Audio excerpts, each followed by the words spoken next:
Gostaria de aproveitar esta oportunidade para convidá-lo a se inscrever no canal INSS Notícias 1 Minuto, do YouTube. Grupo familiar: o que é e quantos integrantes podem receber LOAS? A Seguridade Social na realidade não trata apenas da previdência, mas também da saúde e da assistência. Aqui se fala do benefício assistencial destinado ao idoso e à pessoa com deficiência, mais conhecido LOAS. O LOAS garante um salário mínimo mensal para aquele que não possui condições de garantir a sua subsistência, valor este que é pago pelo governo federal sendo administrado pelo INSS. Dito isto, uma questão que vem sendo recorrentemente colocada para discussão diz respeito à possibilidade de mais de um integrante do grupo familiar receber o benefício assistencial. Como se sabe, para qualquer benefício é preciso que sejam preenchidos requisitos para sua concessão e o mesmo ocorre com o LOAS. Portanto, sendo o requerente de baixa renda é preciso que fique comprovado isso, mas afinal o que entra nesse cálculo de renda? A renda de todo o grupo familiar entra nessa conta? Quem é o grupo familiar? Essas e mais questões serão respondidas ao longo desse artigo, então fique até o fim e compartilhe para que mais pessoas fiquem por dentro das regras do LOAS. LOAS.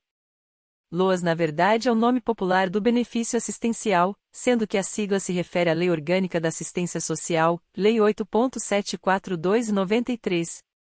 Este benefício é destinado à pessoa com deficiência, sendo que conforme o artigo 2º do Estatuto da Pessoa com Deficiência assim é conceituada. Considera-se pessoa com deficiência aquela que tem impedimento de longo prazo de natureza física, mental, intelectual ou sensorial, o qual, em interação com uma ou mais barreiras, pode obstruir sua participação plena e efetiva na sociedade em igualdade de condições com as demais pessoas. Aqui surge uma questão referente àquele que possui uma doença grave, se seria possível o requerimento do benefício assistencial. O que deve ser levado em conta é o impedimento a longo prazo que a doença ocasiona, por conta disso, é preciso que seja analisado o caso concreto por meio de perícia médica. De acordo com o artigo 20.10 da Lei 8.742/93, o impedimento a longo prazo refere-se àquele por 2 anos ou mais. Logo, a doença pode causar uma deficiência seja de ordem física, mental, intelectual ou sensorial, gerando direito ao benefício assistencial. Assim, tem-se que as sequelas decorrentes de uma doença podem gerar uma deficiência. Todavia, não há uma lista de doenças que podem enquadrar-se nos requisitos do LOAS, de modo que é essencial a avaliação médica. É também um benefício destinado ao idoso, o qual, diferentemente do que previsto no Estatuto do Idoso, se refere à pessoa com 65 anos ou mais. Isso porque é utilizado o critério da especialidade, ou seja, aplica-se a norma mais específica, que no caso é a legislação assistencial. Agora, falando do critério objetivo, a renda. A legislação é clara no sentido de ser necessário o cenário de baixa renda, sendo que a partir da composição do grupo familiar a renda per capita seja inferior a um quarto salário mínimo, que atualmente, 2023, no valor de R$ 1.302, R$ 1.302, o que equivaleria a R$ 325, R$ 325, por integrante.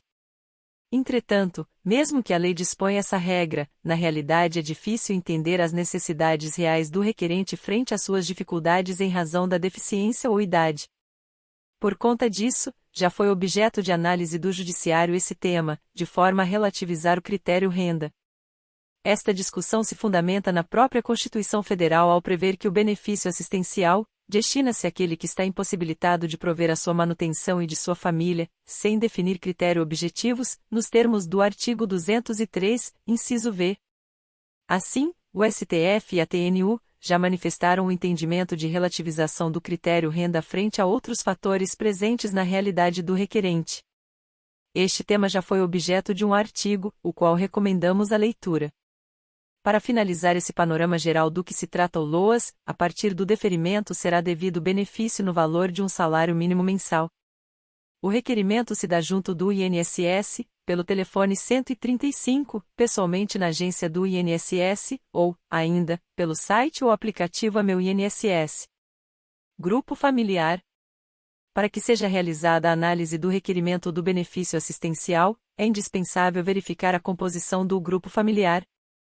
Mas afinal, quem é o grupo familiar?